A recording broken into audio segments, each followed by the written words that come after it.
Good evening, everyone. Welcome back to the W.C. Hambly Athletic Complex at Pikeville High School for this, the second game of the 1986 Pike County Bowl.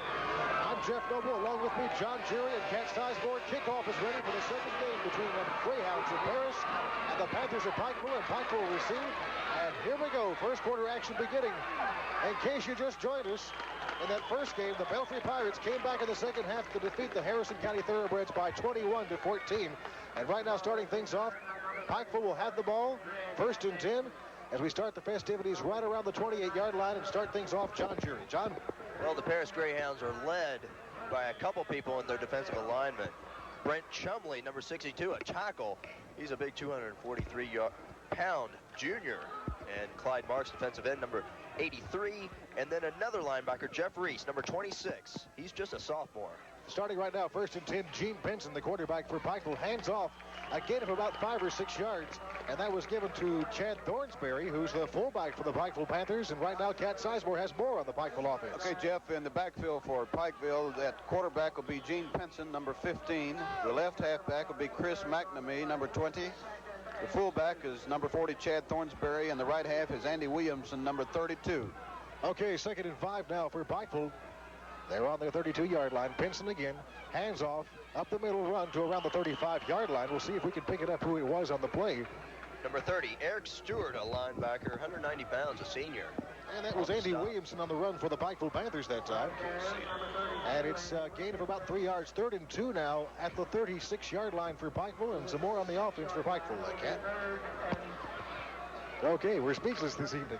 Let's go back to the action. 10:59 here in the first quarter, just starting between Pikeville and Paris. A pair of some very fine Class A teams. Both teams figure to be doing well in the upcoming football season.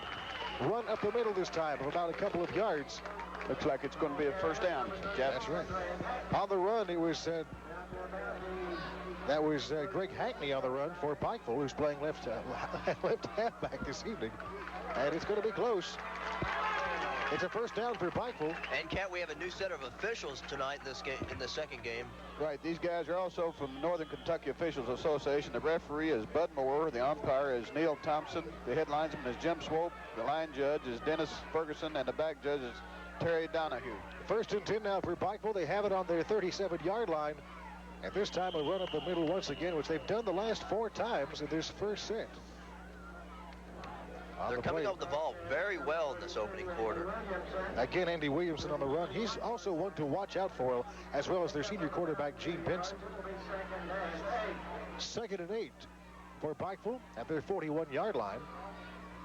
And Paris, of course, we have to watch them on offense, John. They've got one great runner, we've heard. Laney Fomas. We'll tell you about him when we get the ball in Paris's hands. Now a pass. Got a screen playing the other screen attempt was incomplete this time from Pinson. That's what we call in basketball the telegraph, isn't it? Well, that was just a little screen out to the right. They were trying to get Paris in their rushing defense and dump the ball outside. They're outside of their alignment. The pass was incomplete. It was going to Link Ritz, number 44, who's the right end for Pikeville. 3rd and 8 now. Again at the Pikeville 41-yard line. And there you see him, Gene Pinson, senior quarterback. Takes the snap, the handoff this time. And it goes to Bobby DeRamus. And DeRamus picks up about a couple of yards to around the 44-yard line. And let's see who else was on the stop for Paris. It looks like number 68 this time. And that's David Smart, a senior, 6 foot, 198 pounds for the Paris Greyhounds. 4th and 6 is what they call it, with 9:38 left here in the first quarter of play. Again, in case you just joined us, no score in the second game between Pikeville and the Paris Greyhounds. And the kick going up back deep for Paris. Oh, it rolls out of bounds at the 30-yard line. Got a bad break on that when the ball hit and bounced directly out of bounds. So the Greyhounds will now take over with 9:25 in the first quarter, 1st and 10, and they spot the ball. Looks like it's about a 25-yard kick from the line of scrimmage, Jeff. On the 29-yard line. So there you have it. Now the Greyhounds take over on offense. Pikeville will be on defense, of course. Talk a little bit about the Paris Greyhounds. We have quarterback Paul Little. He's a senior, along with the speedy backfield of Laney Fomas, James Landrum, and Larry Harris. All quick. Not too much on that particular play. About a gain of a yard on the snap from Little. Looked like they just ran a straight fullback handoff then, right up the middle, a dive, fullback dive. Harris gets about a yard on that play, 2nd and 9. And the ball now, as soon as they spot it, it'll be 2nd and 9 now on the 30-yard line of Paris. Again, this is Little. Handoff again to Harris. Harris to the left side or the bottom of your screen. And picks up a couple of yards. On the stop for Pikeville, that was Link Ritz, who's also on defense as a left linebacker. 3rd and 7 now for Paris. They're not using a huddle Paris here, are is they, going Cat? without a huddle. Yes, they're trying to keep Pikeville from getting into their huddle. This is an advantage sometimes if you can get your plays off soon enough. Little again. Handoff. And it looks like this time it was going to Landrum, and Landrum puts the ball to the 35-yard line. But sometimes that can work in your team's disadvantage. Well, lots of time if they can get their offense going before that defense can huddle and call their plays, see, they'll get them in disarray. So it's really an advantage if they can catch them right. Todd Hawkins will be doing the punting for Paris this evening. He is at the 23-yard line and takes the snap, gets a nice punt. 2 men back deep for Pikeville at around the 30-yard line. And look out for this one, folks. That's Greg Hackney with the receive. Hackney will run the ball back to the 29-yard line at Pikeville. They'll take over 1st and 10 with 7:53 in the first quarter.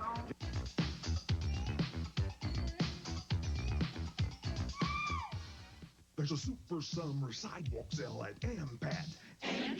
A super summer sidewalk sale at AMPAT. AMPAT is having a sale? A super sale. All gorgeous patio furniture is reduced 50 to 70%. There's sizzling deals on gas grills, and luscious houseplants are half price. There's so many beautiful things on sale now at AMPAT, South Mayo Trail, Pikeville. There's a super summer sidewalk sale at AMPAT. AMPAT! Cranes from Dameron Welding and New Steel Sales in Pikeville won't let you down. Our cranes hold up on the toughest jobs. Now we go on the road to the job site. Call Dameron Welding if you need a crane for erecting or disassembling. Dameron Welding can also build belt lines and erect them. Next job, call Dameron Welding and New Steel Sales. 645 Collins Highway, Pikeville, Kentucky. Phone 639-2710. Dameron. Pikeville takes over now, 1st and 10 at the Paris 43-yard line. And the Panthers, so far, neither team really been able to do too much on offense. Unlike our first game where the first score came from Harrison's County first play of scrimmage. I'll tell you, it wouldn't surprise me to see Paris hit one of those long runs here before the night's over. These kids are too fast not to. Again, Benson with it this time. Hands off, and that goes to Greg Hackney. Hackney gets to around the 40-yard line. A good second effort for him. And also stopping him for Paris was Eric Stewart, who's a 6'1", 190-pound senior. They're trying to run a little misdirection play there to keep the defense off of their backs. They fake going one way and end up going the other, so sometimes that gives them a step. Run delay. 2nd and 8 now for Pikeville. Again, look at this one right here. Number 42, that's Bobby Doremus. And he goes all the way down inside the 15-yard line to about the 14. A good run by Bobby Doremus. And there you see a very happy group of Pikeville Panthers this evening. James Casson. They're going to mark the ball just short of the 15-yard line, Jeff. That's an excellent run there. Yes, he was indeed. Fine run by Bobby Doremus, who's fullback this evening. 1:19, the clock is running here in the first quarter of play, and the ball now at the 14-yard line. Again, you see Pinson, and giving it this time to Williamson. No, that's Hackney, I'm sorry. And we have, of course, the ball was blown dead, but... Jeff, the ball came loose, but it came loose when he hit the ground, so that's not a fumble. Right. And the carry was by Greg Hackney of Pikeville, looked like inside the 10-yard line.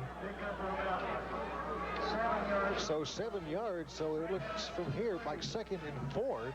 Now the ball on the 8-yard line, as we look at it right now, the 8-yard line of Paris, and now Pikeville is knocking on the door.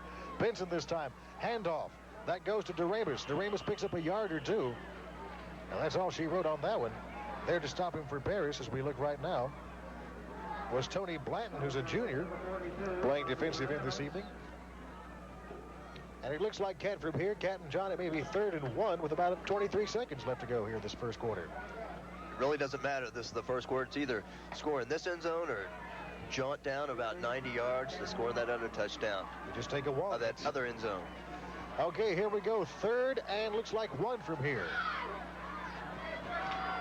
There you see it, the long shot. Pinson, handoff. And it looks like, again, it's going to be Hackney. Hackney keeps fighting inside to the 5-yard line, right about the 4. And that's the end of the first quarter. And we are scoreless in this second game of the 1986 Pike County Bowl. The Paris Greyhounds, the Pikeville Panthers, no score. We'll have the second quarter for you when we come back after this commercial break. Stay with us. You see our involvement everywhere. Pikeville National. From setting up your child's first savings account to our long-term commitment to the coal industry. From spearheading innovative financing for local housing to supporting business and service industries so important to the quality of life in our communities. Pikeville National is committed to meeting the needs of our customers, not just when times are good, but all the time. Eastern Kentucky's leading bank, Pikeville National, is a lot like you, committed and involved. Johnson Industries is proud to present their new non-permissible personnel carrier, the Mine Mouse. The Mine Mouse was designed with economy, reliability, and simplicity in mind. The hydrostatic transmission and light body weight provide several hours of running time on a single battery charge. The Mine Mouse can scamper over deep mud or maneuver through narrow passageways. If you've got an elephant of a transportation problem, let the Mine Mouse scare it away. The mouse is so inexpensive, you can afford mice. The second quarter of play has just begun, and the touchdown has been scored by Pikeville, and the man who scored, Greg Hackney. Greg Hackney, looks like from here, folks, about a 5-yard run to start things off in the second quarter, and now Pikeville leads this game 6-0 over Paris. Just a straight handoff dive play to the left halfback. He just followed his blocking by his tackle and went all the way to the end zone. And you can see a happy bench right over there in front of us, and of course, the coach for Pikeville, and that's Hillard Howard. He's got to be happy too. Last year's team was 7-4. They're looking for better things too. Here's a fake this time, and Benson, it is complete to Link Ritz. So now we have an 8-0 ball game with 11:58 here in the first half of play. So instead of the point after, they went for 2, and they clicked that time with an end zone catch by Link Ritz. And so the Pikeville Panthers now, with 11:58 left to go in the first half, lead the Paris Greyhounds by a score of 8-0. That was really a Hail Mary type pass. They threw up in the end zone just hoping anybody could catch it. Out of desperation. Jeff, Virgil Ray, number 65, was dying to take a hold of that pass that was thrown in the middle there. Of course, he's an ineligible receiver, and he was wise by letting the ball go by. Number 44 just picked it off as easy as you please. So Pikeville now strikes first blood in this game this evening. As we look at Jason Fitzpatrick, that's that's the wrong person though. That's Marty Robinson, I'm sorry, number 62. A cool, crisp night. Good football weather here at the W.C. Hambley Complex at Pikeville High School. We've had a fine time so far. And thanks to all the folks who made it possible on the second annual Pike County Bowl. A huge success. More people here than they had last year, I do believe. That's what I've heard. They had 4 good teams last year with both Belfry, Pikeville, and Somerset and Cumberland coming in. And even the out-of-town teams had a good contingent here.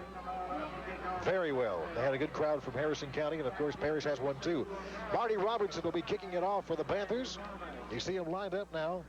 Ball spotted the 40-yard line. Fomus back deep at his 5-yard line for Paris. They want to keep it out of his hand, Jeff, if they can. Lee Cunningham also back deep for Paris. And the kick now, a low one, goes to the 35-yard line. Paris will take it from there.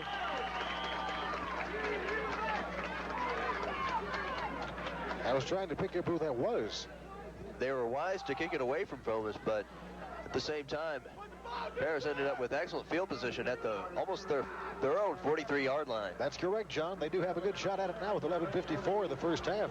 1st and 10 for the Greyhounds. They didn't do too much in the first quarter on offense, but here they are again. Ball into the quarterback. This is Little. Rolls down, and the pitch out to Fomus, but look at that at the 40-yard line. He was met by several people for Pikeville. Link Ritz being one of them. A good stop for Ritz. It looks like Pikeville is ready for this option play much better than the Harrison County was ready for Belford's option in the first game. A loss of 2 yards on the play moves the ball back to the 41-yard line of Paris. So it'll be 2nd and 12, John. Some of their best athletes on this Pikeville defense are on the ends, linebackers and defensive ends, with Link Ritz in the middle as sort of an anchor, and he came all the way over from his left inside linebacker spot to get that Again, tackle. this time almost he's trying to pass it, but hit from behind. Whoa! So Little was hit from behind. Pictures from the mid-air plane collision this afternoon over Orange County, south of Los Angeles, a collision in which at least 53 people are now thought to have died. The accident involved a small twin-engine plane and Aeromexico Flight 498. Again, the jetliner was Aeromexico Flight 498 en route from Tijuana to Los Angeles. Eyewitnesses said the jet was upside down shortly before it hit the ground, crashing into a schoolyard and sending flaming wreckage into nearby homes and buildings, some of which are reportedly still burning. Authorities have confirmed again that 45 passengers and 6 crew members aboard the jet were killed, 2 passengers on the small plane. It is still unclear whether or not anyone survived the crash. Again, at least 53 people known dead in this afternoon's mid-air collision near Los Angeles. I'm Susan Spencer in New York. We will have more details as they become available, and of course tonight on the CBS Evening News. Now back to the U.S. Open. As we try to pick Number 62, Marty Robinson. That's right, Robinson, the right kicker. tackle position. A vicious hit. A very hard hit by Robinson. I couldn't find him over there. So 3rd down, and they're calling it 3rd and 16 for Paris. And a great play by Marty Robinson of Pikeville.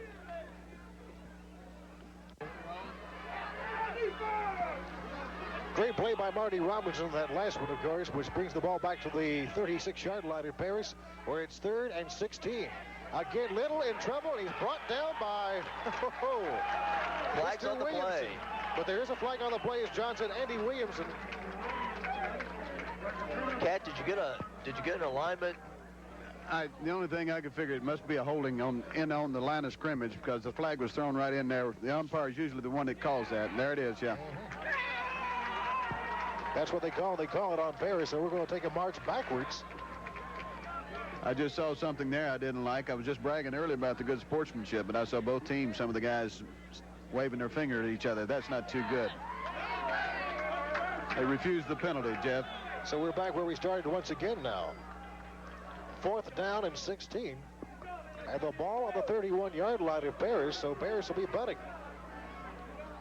And Todd Hawkins will be doing the bunting for the Greyhounds this evening, a sophomore. There are 3 people back deep for Pikeville. 2 of them back deep, actually around the 35-yard line. And here's the bunt. It's going to be a high one. Looks like Pinson will take it and fumbles it. And the Paris crowd claims they've got it. They do have it, looks and like. they've got it indeed. Yes, it was the fumble. I know Pinson did not call a fair catch. And as soon as he grabbed the ball, he dropped it. So now, again, Paris with a break there gets better field James position. Kaysen is the man that got the ball. For Paris. So the ball now on the 43-yard line of Paris will be 1st and 10 for the Greyhounds. Although that was an end-over-end punt, excellent hang time on that. Very That really good punt, confused really. the Pikeville receiver. Again, the quarterback, Little, goes back out at midfield. The pass, a long one. It's incomplete. Pass was intended for Phobos, and Phobos was right around the 5-yard line, but it was just too far out for him. It was just plain overthrown, Ken. Well, I tell you, that kid's got so much speed, he almost caught up with it anyway, even though it was overthrown. You can see, of course, Paul Little not too happy looking toward his bench right now. 2nd and 10. With 10:10 left to go in the first period. There's a crowd, there's a shot of the crowd that is here this evening to watch their Pikeville Panthers take on Paris. Now we go back to action. The quarterback, Little, is trying to get a play from the sideline. They're signaling in to him, then he's calling it at the line of scrimmage. Again, Little on the keeper, and he's brought down by Williamson. A big play there. Williamson brings him back down to midfield. So the Greyhounds lose some momentum, and they lose some yardage as well. Fine play right there by Andy Williams, and he's got a lot to be proud of this evening, and you just saw it a moment ago. Pikeville Panthers are sky high right now. They've got the emotions all on their side. And they got the home crowd behind him also. The ball just to the right, the 50-yard line, where it's 3rd and 17 now for Paris. Little rolling uptown. And he gives this time to, looks like Harris. Andy Williamson again on the play. Williamson's second nice play he's had this evening. He's all over the field. Yes, he certainly is. And we'll tell you right now, as soon as I get through cleaning my glasses off here, Cat, bail me out here real quick.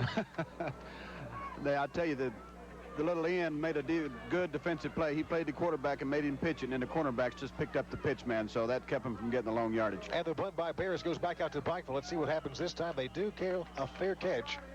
And the ball will be down, looks like from here, about the 20-yard line, right around the 20-yard line. He fielded that ball a little better the last time they missed it. The guy didn't have his elbows in and let a big hole there so the ball could slide right through his arms when he tried to catch it. And the Panthers are back once again on offense. So we get to see Gene Benson do his stuff. Obviously, she's not camera shy. Maybe some of the crowd from Belfry, they're staying over to watch Pikeville this evening. 1st and 10 at 20 now for Pikeville. And you see Gene Benson, the quarterback, with a snap and the handoff of the middle this time. And a couple of yards, and that's about all she wrote on that one. Chad Thornsberry on the carry for Pikeville. Maybe a yard or so. On the stop for Paris, Tony Blanton again, the defensive end. He picks up about a yard, and that's it. 8:32, the clock running here in the first half. In case you've joined us, it's 8-0. Pikeville leads. And again, a pass from Benson, almost picked off, as you saw. The pass that Benson had. Number 3, James Kaysen almost came up with that one. That's right. Kaysen just about had it in his hot hands, and it could have spelled disaster for the Panthers this evening. Tell you, there was about 3 white shirts there and only 1 maroon one, looks like. So we go back to square one now on the 20-yard line to Pikeville again, where it's 3rd and 9. The Panthers, of course, scoring on the first play in this second quarter. You watch for that draw again. It's been very effective. They may be waiting for it this time. Again, this is Benson. And we have a whistle early. I think as a man moved in the backfield before the ball was snapped. There is a flag on the play, so we'll wait for what the officials say on that one. But that was going to be a draw, Cat. That's right. The quarterback's taking a long drop and just handing it to the back as it goes by. Makes it look like a pass. So it's illegal procedure against Pikeville. They're going to march back a few yards. And as we wait, that'll make it look 3rd and about 5 yards. That'd be 3rd and about 14. They're looking for a nice place to put it at, looks like, too. And there you see it. They may be safe just running them a good sweep and then kicking the ball because they don't want to make any mistakes down here. Right around the 14-yard lines where they spotted at. It's 3rd and 14. And again, Benson. And this time, a small run, but not too much, maybe a couple of yards, and that was about it. Duramus on the run for the Panthers. Here he comes up right now. And it looks like stopping him was Pete English for Paris, among other people. So the Panthers now will have to punt it away. Guess who they're putting deep on the receiving the punt, Jeff? I wonder who. Thomas. Bad snap, no rush. Bad snap this time. No rush, kick it. He's in trouble. And he's going to run out of bounds, but it may be too late. Maybe too late to do anything on that. Jeff, I think he kind of panicked a little bit after he dropped it. He still had time to kick it. It might not have been a good kick, but at least he could have gotten it out. Robbie Taylor there for Pikeville having the trouble, and now Paris will take over, but they've got great field position. And as you can see, for Paris this evening, number 22. If Paris would have been rushing initially on that play, they would have blocked that. But they hesitated just a minute at the scrimmage line before actually coming in for the rush. So the Greyhounds now will take over. We have a timeout called by Pikeville, and with that timeout with 7:42 left in the first half, our score, the Pikeville Panthers 8, the Paris Greyhounds nothing. We'll return after this commercial break. Stay with us. The deals heat up and the summer winds down at Johnson Motors in Pikeville. It's the summer clearance sale with interest rates now as low as 2.9%. There's 150 models in stock and more on the way. We're Eastern Kentucky's largest dealer and the oldest Chevrolet Buick Oldsmobile dealer in the area. Now, 2.9% financing. Nobody but nobody will outsell Johnson Motors.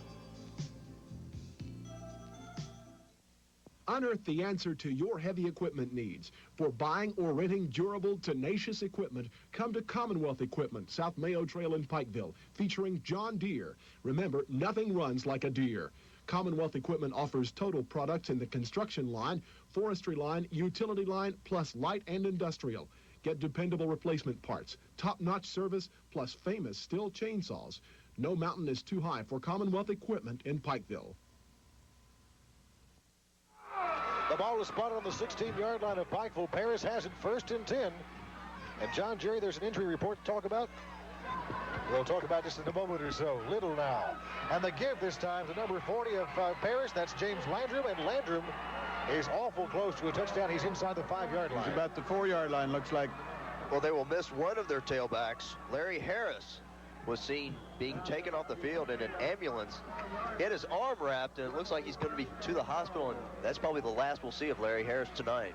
That's a break for Pikeville, but a bad blow for Paris indeed. It could hurt him. 1st and goal now on the 4-yard line at Pikeville. Paris knocking at the door of the Panthers. And this time it's Fomus, but he stopped at the 4-yard line. And there to meet him. Link Ritz looked like was on an initial hit along with another guy or two. Link came from his linebacker position. Played very well. It was Ritz indeed. No gain on the play. We have 7:04 and the clock running now here in the first half. And Paris would love to go ahead and put some points on the board, get back in this ballgame. They're behind 8-zip, but that could change any moment. 2nd and 4. Again, Little. The handoff this time. And that's number 26. That's Jeff Reese. Reese puts it closer and closer, right about the 2-yard line this time. And on the stop for Pikeville, as the way we can see it right now, that's looks like Robbie Taylor, but I can't tell from here. Jeff, Pikeville is in a 6-5 goal line defense. You watch number 44 in the middle there. He'll be where the ball is when the play's over. Here we go, 3rd and 1. It's close, and a good hit there.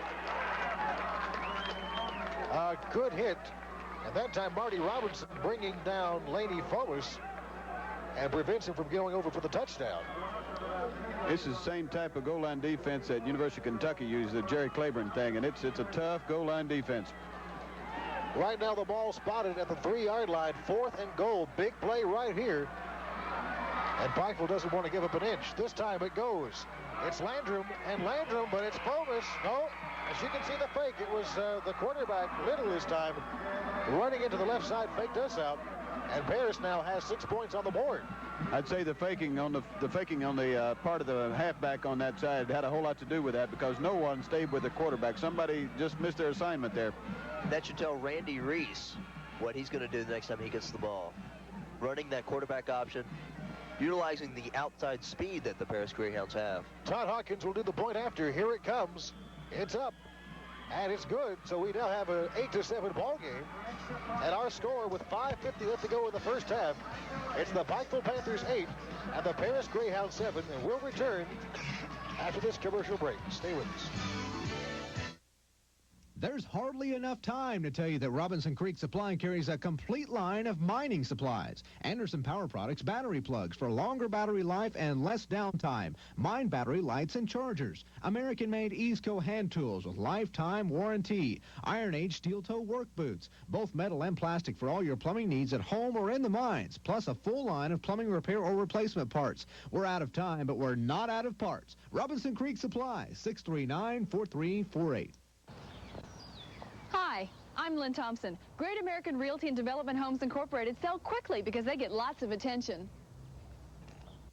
We showcase your home on regional television, and you get the exposure and offers you're seeking. If you need to buy or sell a house, Great American Realty and Development Incorporated carries a super lineup of homes that demand consideration. Call 1-800-258-7653. That's 1-800-258-SOLD for selling or buying home or commercial property. We are back once again. The second game of the 1986 Pike County Bowl. And this one looks like it's going to be as good as the one we had before, in which Belfry came from behind in the second half to beat Harrison County 21-14. The point after making it 8-7. Todd Hawkins right now will be doing the kicking for Paris. Here it comes. It's a high one. And Pikeville will receive it. And this time it could be a pretty good run indeed. Wildcats Osborne did not go for 2 points on that. Well, Paris is still in the ball game. I don't think they didn't want to get. They can still go for 2 the next time if they score again. They didn't panic. They're going to get their 7 points and not get further behind. Chris McNamee on the receive for Pikeville, rather. And brought the ball back 11 yards on the kickoff. The ball now spotted on the 33, 34-yard line. 1st and 10 for the Panthers. And they want to get back in this game right now. This is Pinson. Pinson on the handoff, about a couple of yards. And we'll pick up who it was on the carry. It looks like that again is McNamee, Chris McNamee, who had the kickoff return. And there to stop him for the Paris Greyhounds this evening was Tony Blanton. Gain of a couple of yards, moves the ball to the 35-yard line, where it's 2nd and 8. Just inside 5 minutes left to go in the first half. Again, 8-7 the score now. Pinson on the handoff, and this time it is again McNamee. McNamee picks up the first down. He gets almost to midfield and gets to the 45-yard line. And just a straight dive from the left halfback spot there. Chris is running the ball very well. Very well indeed, especially on this set of downs. And it looks like the Paris secondary is a little confused. They're trying to choose which side, the cornerbacks, which side they should take, and just left that middle wide open once they get past the linebacker core. 1st and 10 now on the 46-yard line of Pikeville. And again, the Panthers with the ball. The handoff this time going to Bobby DeRamus. And DeRamus brings the ball to the 48-yard line. Looks like there was a mix-up in the Pikeville line, and I think both guards pulled and they hit each other right in the middle of the line. So somebody pulled the wrong way on that play. Brent Chumbley on the stop. He's a junior for the Paris Greyhounds. And the run by DeRamus puts the ball about a 3-yard gain. 2nd and 7 now on the Pikeville 48-yard line. Good shot at Pinson right here. And his backfield. And the handoff this time across midfield. Looks like from here it was possibly Bobby DeRamus again. DeRamus, rather.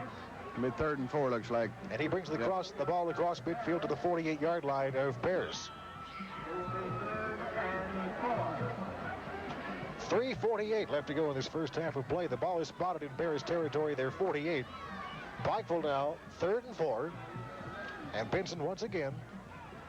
Got a straight backfield this time. That's the first time we've seen that. He keeps it this time, and Pinson goes he's got his first down.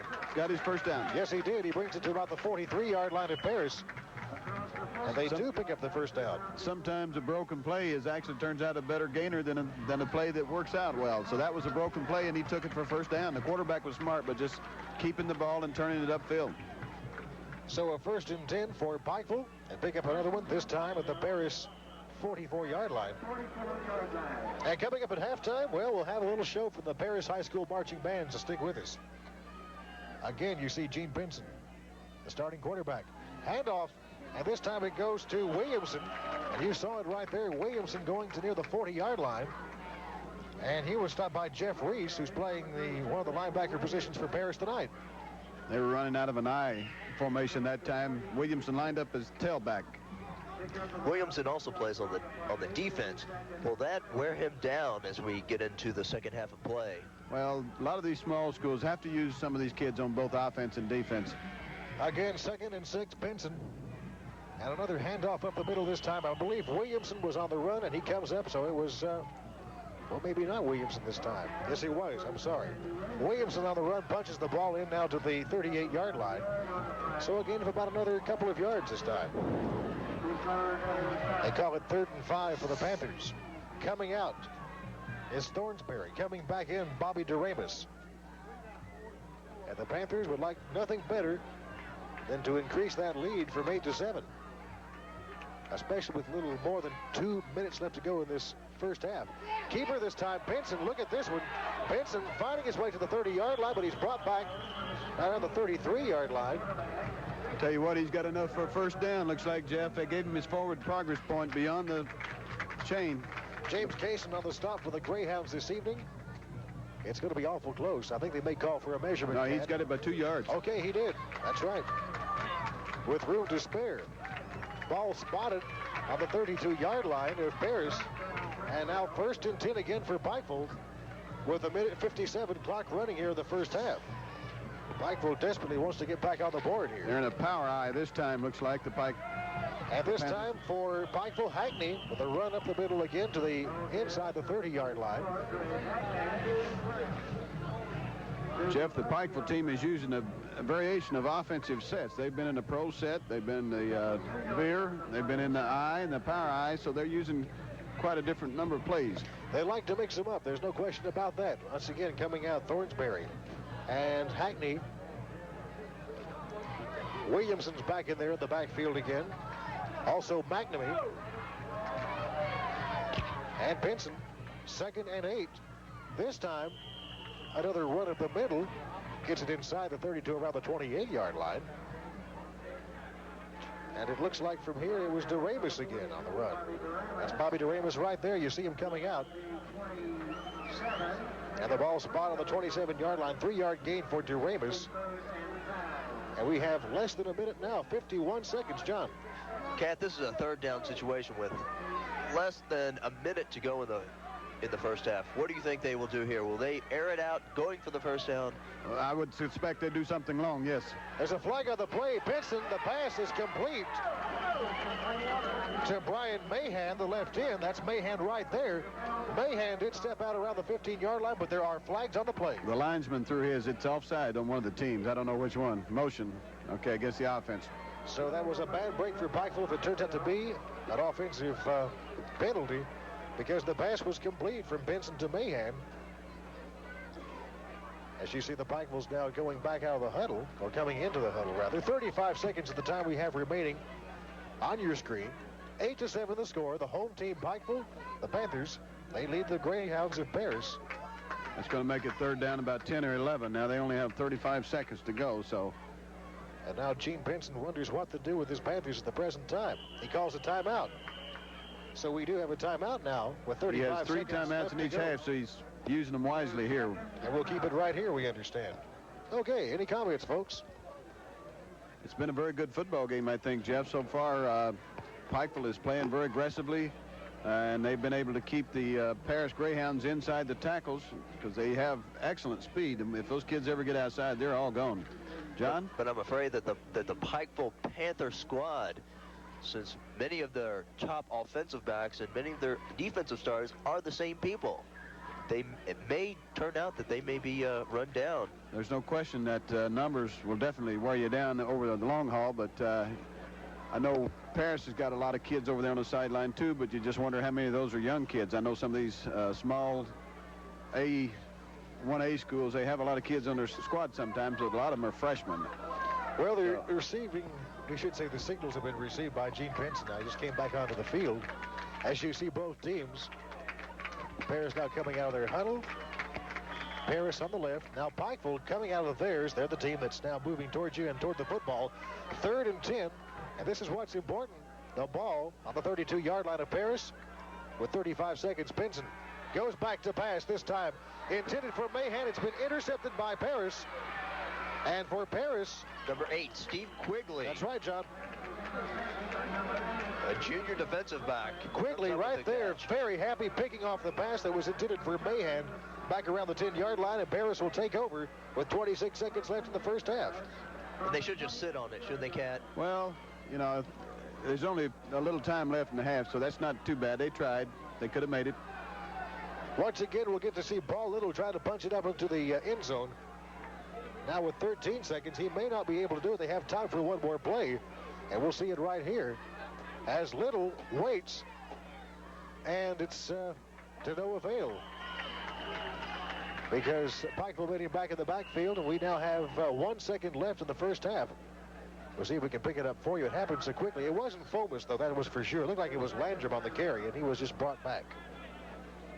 So with 1 second left to go here in the first half, the ball still back in Paris territory as some of the fans prepare to get some popcorn and a little soft drink. Quite a crowd we got here. That's the Paris bench. Jeff, I'd like to mention a young man out here on this Pikeville sideline. His name is Junior Williamson. He's their manager. And this gentleman has been on this Pikeville sideline for better than 30 years or somewhere in that neighborhood. But he is a real staple here at this high school. He loves it. He loves these kids. A real credit to his ball team. He's seen a lot of stars come and go, I bet. Kind of like calls them his own kids. Right. 1 second left here in the first half. The ball, again, as you can see it, they're spotted at the 21-yard line. Let's make it the 26-yard line, rather. Paris will have time for one more. Everybody going back deep for Pikeville. And they pretty well know what to expect in this one. They'd love to get Fomus the ball and let him try to pick them, you know, with them spread out like this. Ball little now. Fomus is in motion. They'll throw it. The pass. It's a long one intended for Fomus. It's picked off by Pikeville. That is Mahan picking the ball off at the 40-yard line. Mahan goes. Mahan will be stopped at the 26-yard line, and that's the end of the first half. It's been a good one, gang. Our score, the Pikeville Panthers 8 and the Paris Greyhounds 7. We'll have more when we come back after this commercial break. Stay with us. Grandpa, what's this picture? That's my Pikeville National 55 Plus card. What's it for? Well, it helps identify me. Why, Pikeville National has helped me all my life.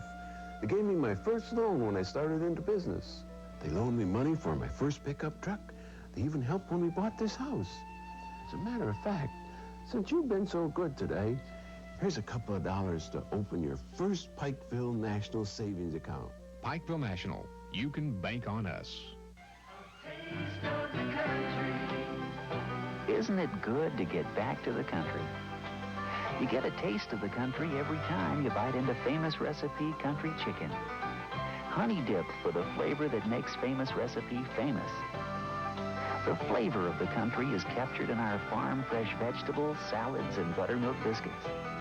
This is country cooking at its best.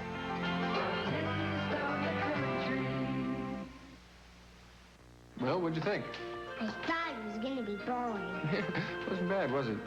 I didn't know about not blowing my kites by electrical wires. Mm-hmm. I even forgot about being careful with my metal ladder. Yeah, I'm glad you made me listen. I tell you, if something ever happened to you because I didn't read you this, well, I'd never forgive myself. Making sure you can get... I'd forgive you, Dad. The most out of life. Call for your free safety booklet on electricity. Mountain News, Channel 57 WYMC TV.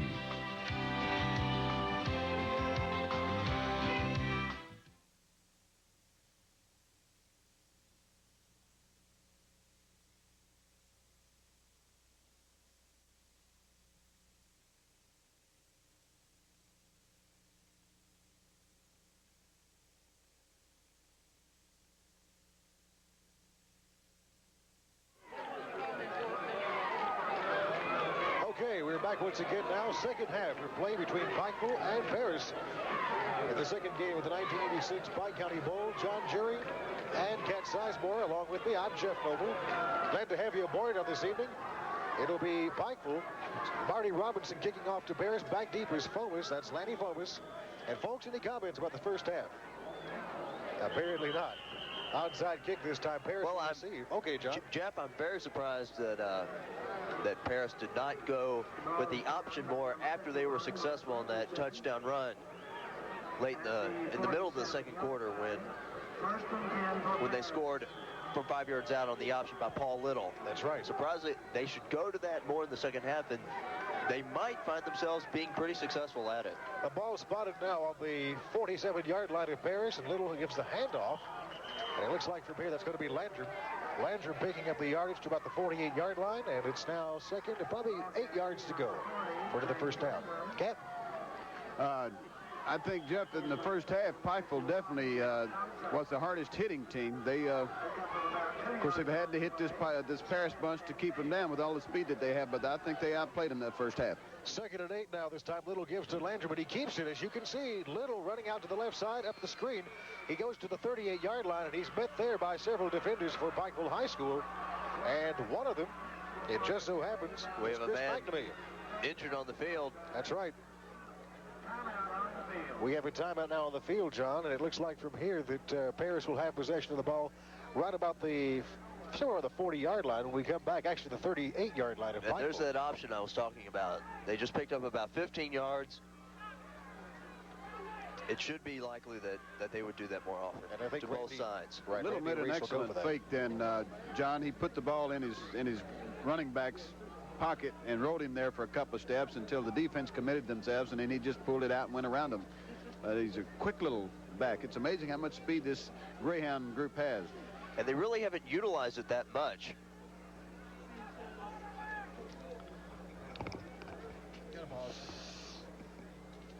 Brian Mahan, number 15 there, was shaken up on the play. You see him going over to the Pikeville bench right now.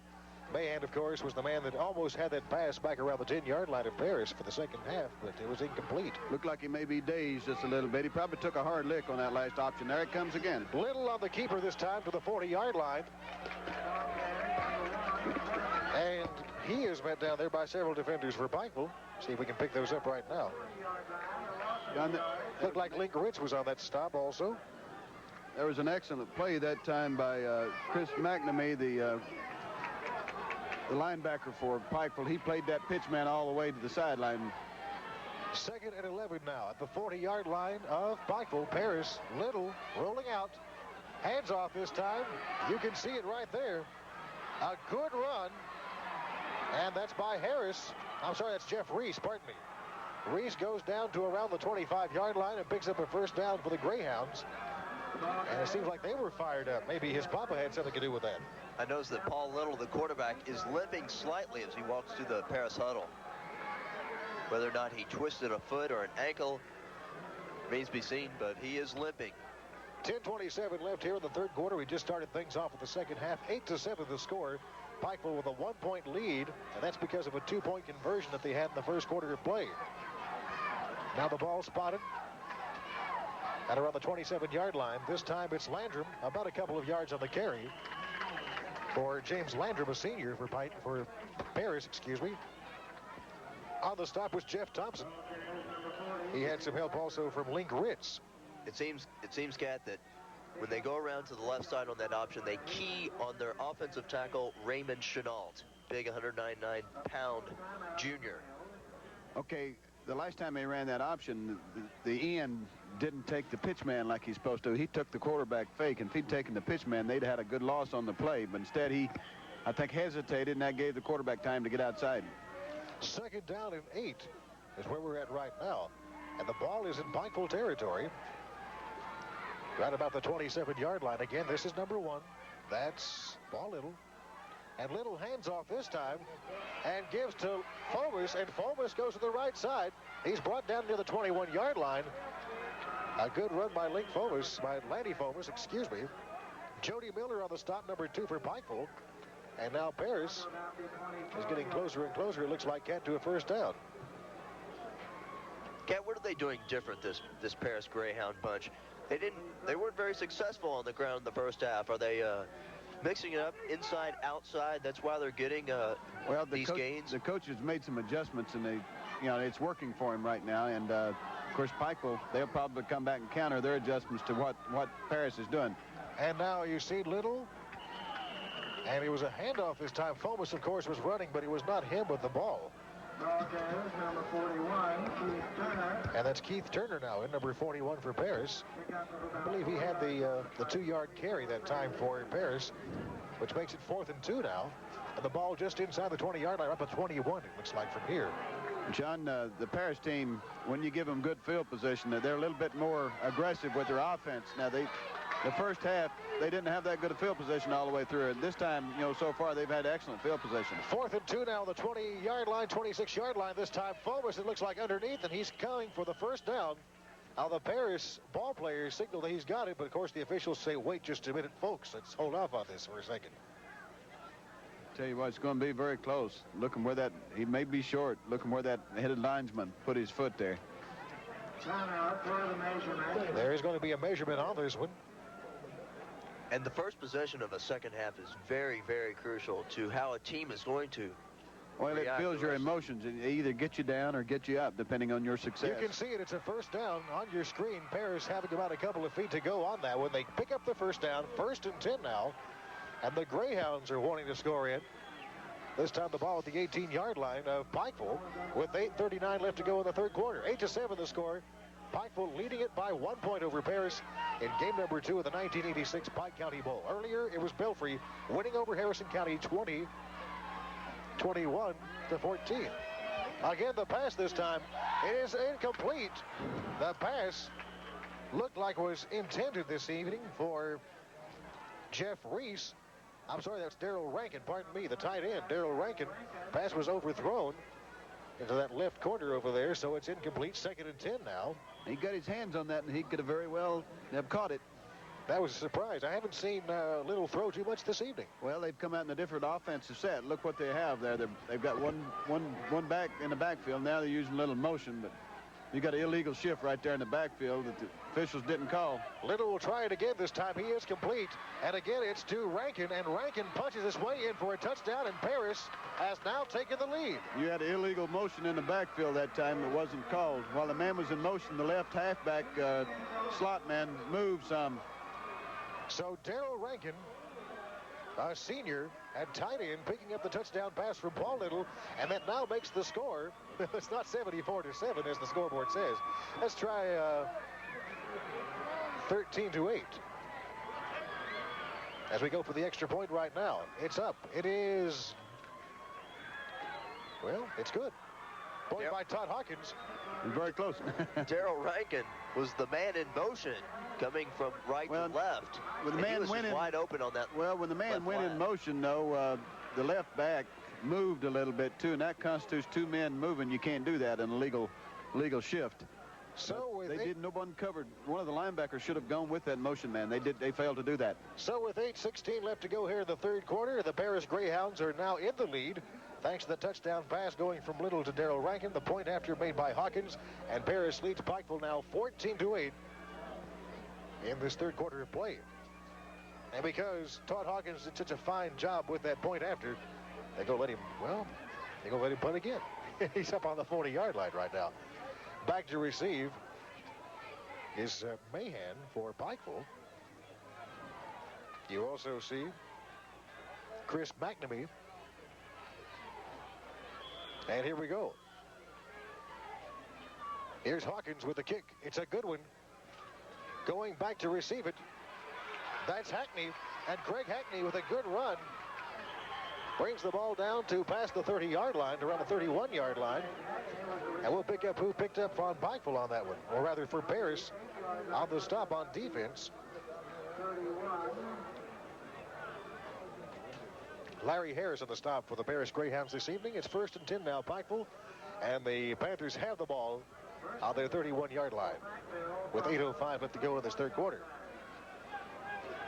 Now they come out. We got a new quarterback in. Matt Blair is now quarterbacking for Pikeville. That's a change. It's not Gene Benson. And Blair hands off up the middle this time. And as they come out of the huddle, we'll find out who it is. And that happens to be Chad Thornsberry, who's now back in the ball game. I wonder why Benson, is he still on the sideline? Well, I haven't had a chance to check, but we do have a new quarterback in, Blair.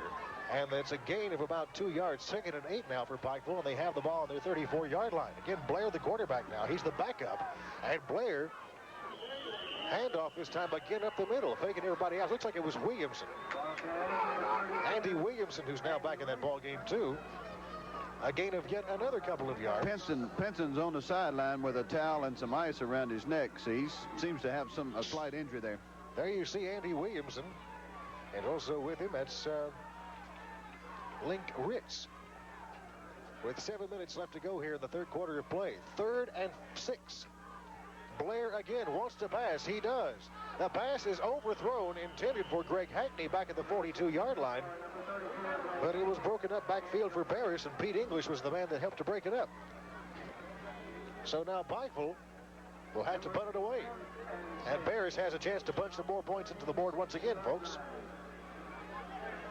This is not a good time to have your first-string quarterback out lots of time, Jeff, but then sometimes one of these kids that hadn't played much will come on and have a good night. So Robbie Taylor is back deep. He'll be doing the punting, but we're going to have some whistles flying in the area here before we do anything else. Got a timeout with Paris. We have a timeout, Paris, so with the timeout, we'll tell you with 6:54 left in the third quarter, our score, the Paris Greyhounds 14 and the Pikeville Panthers 8. We'll have more action after this commercial break. Stay with us. The deals heat up and the summer winds down at Johnson Motors in Pikeville. It's the summer clearance sale with interest rates now as low as 2.9%. There's 150 models in stock and more on the way. We're Eastern Kentucky's largest dealer and the oldest Chevrolet Buick Oldsmobile dealer in the area. Now, 2.9% financing. Nobody but nobody will outsell Johnson Motors. Welding the coal industry together, Dameron Welding in Pikeville. Dameron Welding builds anything made of steel. Belt lines, hoppers, and more, serving complete needs for the coal mines. Special orders, including stacking conveyors, fabrication work on the job or in the shop, mining, other business, or residential. We do it all. Test our metal at Dameron Welding and New Steel Sales in Pikeville, Kentucky. That's Dameron Welding and New Steel Sales in Pikeville. Robbie Taylor will do the punting now for Pikeville. Here is the snap. It's a good high one. It's going to cover a lot of ground. And now, this is Fomus.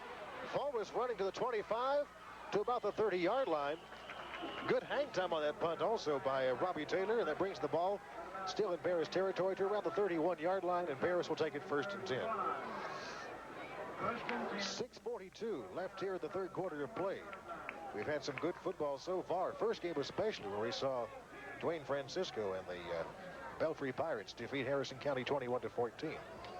Second game has been pretty close so far, although Paris has the upper hand right now, leading 14-8. And they have the ball once again on their 31-yard line. Little. And this time he keeps it and goes to the 35, the 40, and goes up to out of bounds, or rather out of bounds to the 43-yard line. And he's finally pushed out of there by Chris McNamee. Number 62, Marty Robinson, is down. Back on about the 29-yard line. Robinson, of course, their punter, and he's also played defense for the Panthers this evening. He's being tended to right now. Well, Robinson was mentioned as one of the doubtful players prior to this game. He had some slight injury. He was out earlier with a jammed neck, so, well, this looks like this time it's his leg. Right. There were several other people also. David Honecker was on the injury list this evening. Jeff A. Thompson, Sean Neely, Robbie Wright, and David Cox. But as you can see, Marty Robinson is now being helped off the field. We hope he's going to be all right. And more than likely he will be later on. He'll be able to come back. Hello. Just one of the people who've come out this evening on this cool Saturday night to watch the Pike County Bowl. Right now, her team may not be winning. 1st and 10 now. At the 43-yard line. Again, Little goes back to pass. He's going to throw the bomb this time. And it could be picked off, and it was almost good coverage that time. Chris McNamee. Fomus was back there to receive it, but Chris McNamee of Pikeville was back there. He had some assistance also from somebody else in the Pikeville backfield, and that person was number 4. Chris Newsom. Chris Newsom. That's right. There you see Fomus. He was kind of wondering what happened. The ball went right through Newsom's hand. He had a good chance of intercepting that one. And of course, you saw how quick Fomus got down there. Right, he would have been tackled if he had caught the ball, which is not a good field position, so maybe that might have been a blessing. Brings the ball back to the 43-yard line. It's now 2nd and 10 for Paris, and they'll try it one more time as Paul Little mans the controls. And this time it's a pitch out to Fomus. Watch this. Fomus goes nowhere back to the 40-yard line. And it looked like from here that Bobby DeRamus met him and brought him slammed down for a loss that time. Pikeville seems to have figured their little option play out. They're covering them quite well. It seems the right side is you cannot run on their right side of Pikeville's defense, but well, most teams set up their defense to defense the right side, because that's where most schools run their majority of their plays. This time a pass, it is complete. And the pass went from Little to number 7. That's right. And who is number Chuck 7, John? Redwine. Okay. He's also one of the split ends. And Chuck Redwine is senior. Brings the ball to the 48-yard line. That's still deep, though, in Paris territory. It was only about a 7-yard gain, John. So now it's not enough. 4th and 6. 4th down, 6 yards to go. Paris will be punting back deep. Well, we can see that McNamee is back. The punt is up. It's going to be a high one, but it's not going to cover much ground. A short kick. It takes a bounce toward Paris. That's down by Pikeville. Looks like Mahan got a hand on that one. They bring it down to around the... It looked like it hit someone's knee on Pikeville's team, and he had to quickly recover. Very quickly. One of the guys was standing too close to that punt when he came down. They should have gotten away from it. That's not a very smart thing to do. You lose the ball lots of time. I think the coach is going to talk to him when he gets to the side. 5-11 now. Number 14, Kevin Arnold. As we get a look at him here. A tongue lash. I think that'd be a good lesson for the kid. It didn't hurt him. 1st and 10 now, less than 5 minutes left to go in the 3rd quarter of play. 14-8 the score. Paris leading Pikeville here in the Pike County Bowl 2nd game. Blair on a keeper. No, it was handed off. Doesn't get too far to about the 33-yard line. And it looked like from here, he gave that to his fullback. Yes, that was given Thornsberry. That's right. 2nd and 11. Actually, a loss on the play. With 4:32 clock running now. Number 12, Matt Blair, still in there. He replaced Gene Pinson here in the 2nd half. Cold off the bench. And now coming out is Thornsberry for Pikeville. You see the Greyhounds, of course, waiting for Pikeville to come up. Blair again. 2nd and 11. And now Blair fakes and keeps it, but he's brought down back at the 25-yard line. Couple of defenders for Paris there to beat him. And Cat, although this is Kevin Arnold's, or rather Matt Blair's 2nd set of downs, the scourge of all coaches is, can he make the transition, get the ball from the center? That's probably the biggest worry of coaches. Right. Well, Matt had very little playing time last year, and I'm sure he's a nervous young man coming into a big game like this, and he actually needs some time to adjust. Of course, this being the first game of the season, I'm sure he hadn't had that much time to play and get adjusted to things, but it's a very difficult position for him. 3rd and 14 now, the 29-yard line of Pikeville. Blair again waits. There's that draw play that worked so successfully. And he was given that time off to Williamson, but Williamson got a couple of yards, and that was all she wrote. So now Pikeville will have to punt it out of here. So take a look at Hillard Howard, the coach of the Pikeville Panthers. This team is losing right now, 14-8, but that could change quickly. Now the snap. This is Taylor. And Taylor gets a pretty good punt, long on distance. Fomus is back there, but it takes a Pikeville bounce, and it's downed by Paris at the 36-yard line. An unnecessary fumble recovery. And downing that ball, it looked like from here, number 52 for Pikeville. Philip Humphrey. That's right, Philip Humphrey. 1st and 10 as the Greyhounds take over again with 2:56 left to go. Look at the cheerleaders over here, the Pikeville cheerleaders. Bundled up. It's a cold evening. And guess you didn't wear a coat. You got it. Not the person talking. 1st and 10 for Paris. Little again back at quarterback. Gives to Landrum. Landrum going up. Gives some good second effort. And gets down to around the 42-yard line. He gets up. Looks like Jeff Thompson on the stop for Pikeville this evening. Number 51. Hello. You got this hot chocolate weather. It is still August. Moving back to action once again. 2nd and 9. That was a 1-yard gain. 2:17 3rd quarter. Again Little. Hands off, but he keeps it. And a pitch out, almost a fumble. And a good hit. You saw that one. Ooh-wee. Number 4 on the Pikeville squad, Chris Newsom. I think they've got the option figured out now. Here's some stopping Jeff Reese on that play. And it's back to 3rd and 9 once again.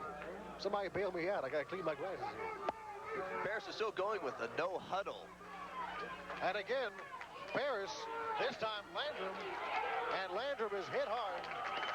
Oh, is he ever hit hard that time? That was Link Ritz doing the bruising that time for Pikeville. Paris is going to have to give it up again, looks like. So.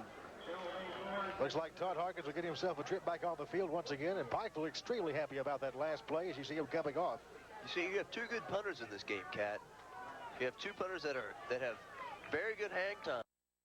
They're not kicking beautiful kicks, but they're good hang time. Here's Hawkins now with his punt. And it's a little bit of a short punt this time. It'll be down back in Pikeville territory, back to around the 10-yard line. No, the 15. I think Pikeville only had 10 players on the field that time. Well, it looked like that there was a little bit of motion in Paris's backfield on that punt. Was it? We do indeed procedure have. against the ball is down around the 12 or 13, so I think they'll bring it back and kick it again. They'll penalize them 5 and make them kick it again. The flag was thrown back at the 42-yard line, which is where Paris had snapped it. A 43-yard punt for Todd Hawkins. And Pikeville finally got their 11th man back on the field. So they're going to try it again. It will be 4th and 7. So 4th and 7 is what they call it now. We have 1:05 here in the third quarter. Again, a third quarter score by Paris gives the Greyhounds a 14-8 lead over Pikeville in game number 2 of the Pike County Bowl. Hawkins will try it again now. He's back at his 24-yard line. And Hawkins this time gets a high one. Waiting back is McNamee for Pikeville. And McNamee drops down at the 25-yard line. Panthers will take over from there, 1st and 10, with 49 seconds left here in the third quarter. McNamee may have turned his ankle trying to catch that fair catch then. He seems to be okay.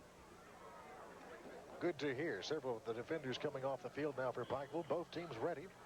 Here's a shot now from about the 10-yard line from one of our cameras. James Fields on that camera. Of course, Bill Joseph, Craig Hall, Susan McSwain, and Paul Vogel manning our cameras tonight.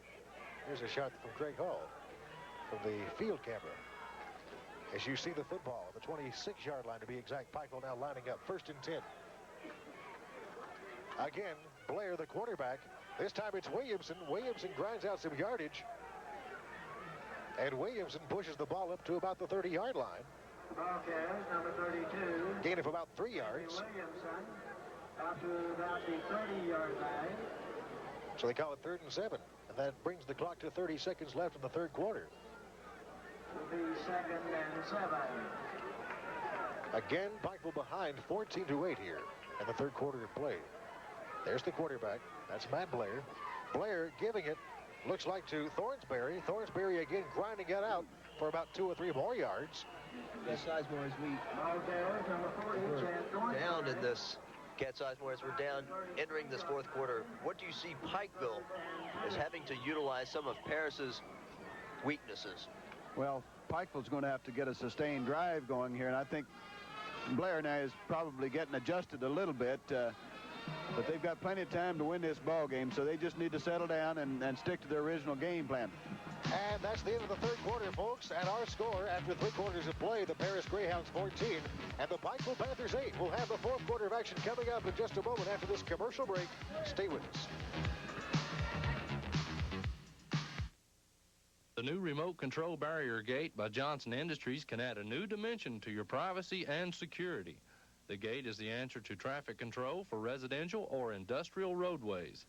Opening and closing of the gate can be accomplished with the remote transmitter or by the use of an electronic keypad. The gate is of industrial quality with all steel construction, yet affordable enough for the homeowner. Let Johnson Industries show you the new remote control gate, a good solution to access control. Unearth the answer to your heavy equipment needs. For buying or renting durable, tenacious equipment, come to Commonwealth Equipment, South Mayo Trail in Pikeville, featuring John Deere. Remember, nothing runs like a Deere. Commonwealth Equipment offers total products in the construction line, forestry line, utility line, plus light and industrial. Get dependable replacement parts, top-notch service, plus famous Stihl chainsaws. No mountain is too high for Commonwealth Equipment in Pikeville. Fourth quarter action now starting here at Pikeville High School, the W.C. Hambly Memorial Complex, and the Pikeville Panthers have the ball 3rd and 2. Blair is brought back for a loss by Paris. And things all of a sudden were shut down. Tony Blanton on the stop for the Greyhounds this evening, and now the Panthers will have to punt it away. Jeff Noble here, along with John Jury and Cat Sizemore, and we hope you're enjoying tonight's game, the second of the 1986 Pike County Bowl. Earlier this evening, it was Belfry defeating Harrison County 21-14. The Panthers hoping for another win this evening to make the Mountain Schools a 2-0 shutout here. But now a punt, and that was up by Taylor. A high one goes to it, makes a good Pikeville bounce this time. As you can see, it's downed just inside the 25-yard line, about the 24, and Paris will take over at that time. There to down it for Pikeville. We'll see if we can pick up the number on that one. That was Robert Mims. So 1st and 10 now for the Greyhounds. They have the lead, by the way. Paris leading Pikeville 14-8, thanks to a score in the 3rd quarter of play. That turned out as a good kick. He missed it, but it got a good roll. I think he ended up with about a 42-yard kick out of it, looks like, Jeff. That pass, of course, from Paul Little to Darrell Rankin was the difference so far in this ball game, and now the score again is 14-8. Paris has it this time at their 23-yard line. Little pitches out, and with it is Reese. Reese is met by several people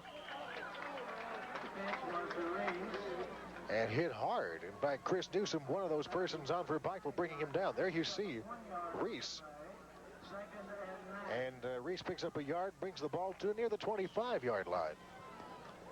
I think it would behoove Pikeville to hold the Greyhounds on this drive, because right now time is running out for Pikeville, Canton, even though they got an entire quarter. Good shot right there of the Paris offense.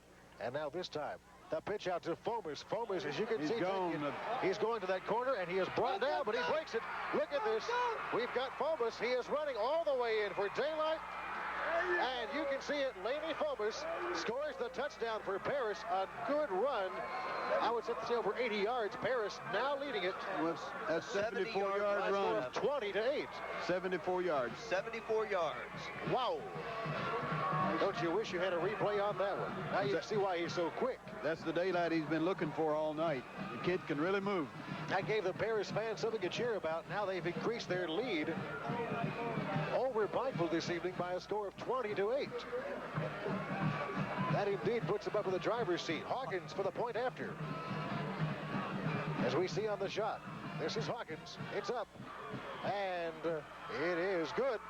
So now, early in the 4th quarter of play, with 10 minutes, 21 seconds left to go in this ball game, Paris has a 21-8 lead over the Pikeville Panthers. And folks, they're very much, as you can see on the scoreboard, very much in the driver's seat. And with that, we'll come back with more after this commercial break. Stay with us. You see our involvement everywhere. Pikeville National. From setting up your child's first savings account to our long-term commitment to the coal industry. From spearheading innovative financing for local housing to supporting business and service industries so important to the quality of life in our communities. Pikeville National is committed to meeting the needs of our customers, not just when times are good, but all the time. Eastern Kentucky's leading bank, Pikeville National, is a lot like you, committed and involved. Hi, I'm Lynn Thompson. Great American Realty and Development Homes Incorporated sell quickly because they get lots of attention. We showcase your home on regional television, and you get the exposure and offers you're seeking. If you need to buy or sell a house, Great American Realty and Development Incorporated carries a super lineup of homes that demand consideration. Call 1-800-258-7653. That's 1-800-258-SOLD for selling or buying home or commercial property. Pikeville now quite in a bind here in the 4th period. Paris just scoring again on a long 74-yard run by Fomus. And the kickoff by Hawkins goes back deep. A good kickoff. And it's misplaced by Hackney. Hackney will have to run it out past the 10-yard line, and he doesn't get anywhere. He is down back at his own 11. And you can see quite a pileup on that one. Quite a pileup by several people for Paris, Eric Stewart being one of them. I think the momentum has swung to Paris's direction. No doubt about that now. Pikeville is really going to have to do something great to come out of this thing. The Greyhounds are extremely happy at this present time, not only the ball team, but also Coach Randy Reese, and of course their fans there too. It's very quiet back on this end where Pikeville is. They have a new quarterback, looks like. 1st and 10 now for the Panthers. They have the ball on their own 11-yard line, and let's see who the quarterback is. It looks like it's back to Benson again. Benson this time. Hands off to Williamson. As you can see, he gets nowhere. He is just slammed, brought down that time. Stewart on the carry. Arthur Stewart on the stop for Paris. Also Tony Blanton. No gain, so it's 2nd and 10 back at the 12-yard line is where they spotted at. Now the clock becomes a very important factor. 9 minutes and 30 seconds left. And we have a timeout now. So We'll see what happens. Okay, we're back to action once again. 2nd and 10 on the 12-yard line. Pinson throws. His man is complete. That's Mahan. Mahan rolls to the 30-yard line and picks up the first down for Pikeville.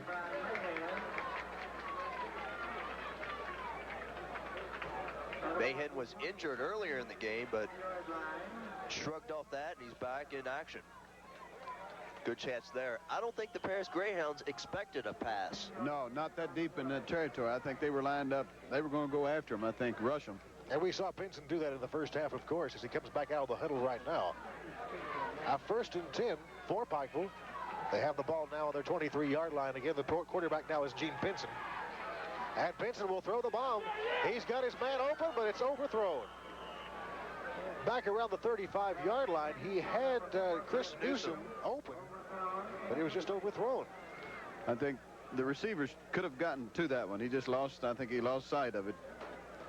And Chris Newsom, of course, doing a good job on defense earlier, as you saw him a moment ago going back to the huddle. As we check for time once again, it's 9:06 left in this ballgame. 21-8 the score. Paris leading Pikeville. Again, this is Pinson. He'll keep it. Pushes it out himself. Gets about 6 or 7 yards. Brings the ball to the 33, 34-yard line. That was a planned quarterback draw. And there to stop him was, looks like from here, if I can see on the tally sheet, the present time, Larry Harris, one of the stops for Paris. 3rd and 4 is what they call it at. The ball on the 33-yard line of Pikeville. And now Pinson's got to make a decision here. Will he throw it back up again to go for the option or what? Pinson decides to throw. He's got his man, Mahan. Mahan goes out of bounds at the 44-yard line and picks up the first down. So he's going to throw it, looks like. And Paris is not accustomed to this type of offensive style. Pikeville, of course, ran. Of course, Pikeville has to 90% of score. the time. They have to score 2 times to win. That's going to be very difficult to do here, running down with 8 minutes and 28 seconds left. Absolutely right. This is very true. Thornsberry now coming out for Pikeville. Talking to Coach Hillard Howard. And again, Pinson set and waits.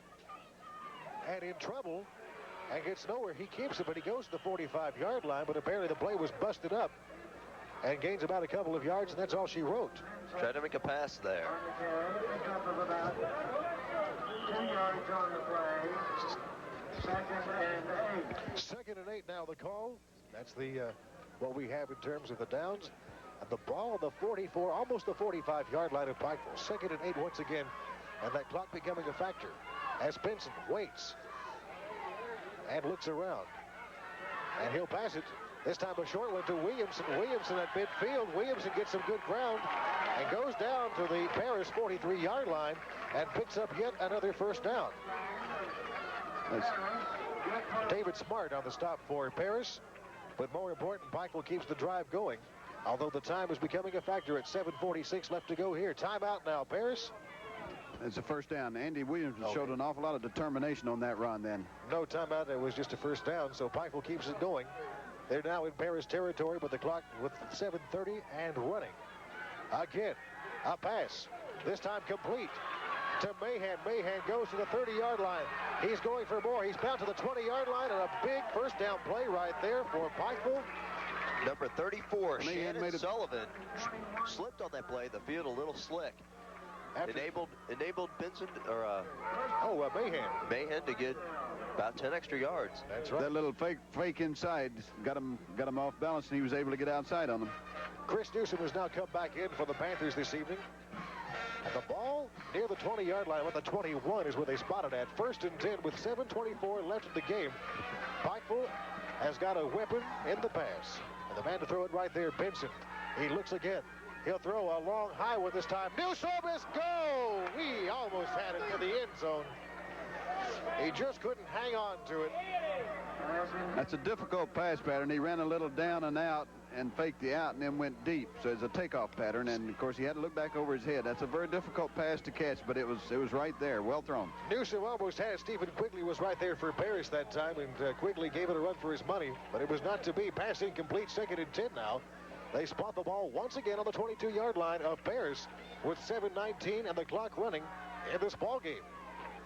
Benson, this time hands off to Bobby DeRamus. DeRamus going uptown, up the field, and punches it into right around the 17-yard line.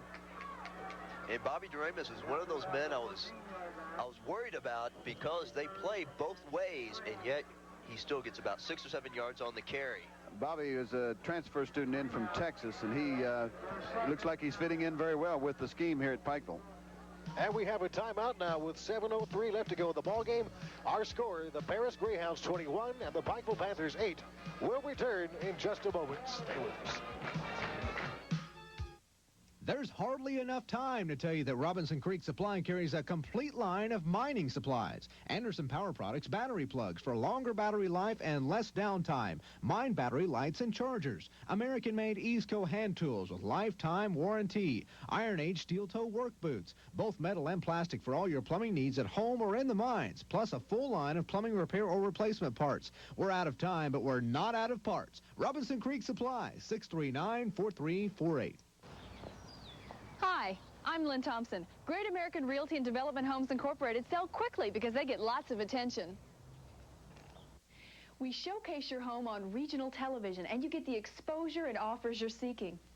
If you need to buy or sell a house, Great American Realty and Development Incorporated carries a super lineup of homes that demand consideration. Call 1-800-258-7653. That's 1-800-258-SOLD for selling or buying home or commercial property.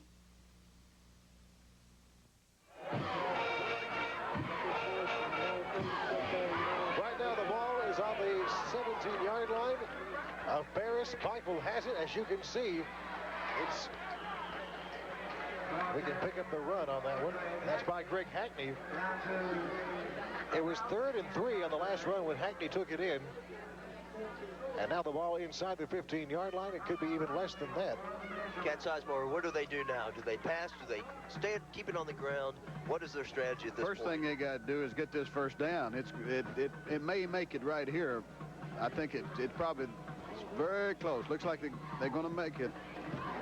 It's going to be awful close. You can see the ball on the 11-yard line of Paris. Well, whatever happens, if they do get in and score here, I can guarantee you one thing, there'll be an onside kick at the kickoff. It's got to be a quick score, though. Well, if they can get a score here and get an onside kick, they'll have plenty of time. Okay, it was my mistake. It was indeed a first down. The ball on the 11-yard line of Paris. 1st and 10 for the Panthers. They have 6:43, the clock running. They're behind 21-8. Paris leading Pikeville. They've got to do something right now. Let's see what Benson will do here. Benson wants to throw. He does.